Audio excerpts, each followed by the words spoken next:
महामहिम राष्ट्रपति जी ने राम मंदिर के निर्माण की बात की और मर्यादा पुरुषोत्तम प्रभु श्री राम हमारे राम लल्ला जो विराजमान हुए उसके लिए मैं समूचे देश का अभिनंदन करता हूं और उसी के बारे में कुछ पंक्तियां कहकर मैं अपनी वाणी को विराम दूंगा।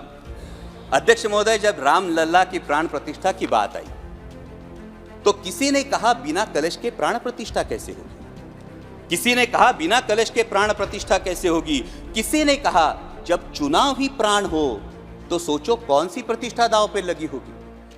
लोग तो कुछ कहेंगे, लोगों का काम है कहना, आप जन की बात मत सुनना, सिर्फ मन की बात करना। फिर भी खुश थे हम 500 साल का सपना जो पूरा हो रहा था, हमारे अंदर का हिंदू भी पूरी तरह से जाग गया था। तो चल पड़े अयोध्या की ओर, राम लल्ला की दर्शन की आस लगाए। चल पड़े अयोध्या की ओर, राम लल्ला के दर्शन की आस लगाए। जो सामने नजारा देखा वो देखकर दंग रह गए। वो 3 मंजिलें, 400 खंबे, 32 सीढ़ियां, जय श्री राम का नारा लगाते हुए हम सीढ़ियां चढ़ने लगे। राम लल्ला से क्या गुहार लगाए ये सोचने लगे। पहली सीढ़ी पर याद आई महंगाई, पहली सीढ़ी पर याद आई महंगाई, दूसरी पर देश में बढ़ती बेरोजगारी, तीसरी पर पत्रकारिता की चरण चुंबकता, चौथी पर सेंट्रल एजेंसीज की संदिग्ध भूमिका।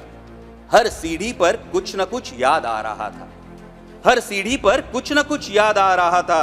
कहीं 15 लाख का जुमला, कहीं किसानों का आक्रोश था, कहीं महिला कुश्तीगिरों की वेदना थी, कहीं सालाना 2 करोड़ रोजगारों का वादा था, कहीं बढ़ती सांप्रदायिकता थी, तो कहीं चुनिंदा पूंजीपतियों पर मेहरबान हमारी सरकार का चेहरा था।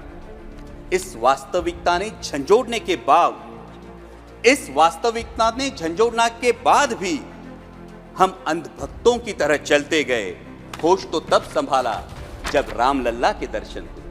हमें नतमस्तक देख राम लल्ला मुस्कुराते हुए बोले, हमें नतमस्तक देख राम लल्ला मुस्कुराते हुए बोले, मैं कल भी था, आज भी हूं, कल भी रहूंगा।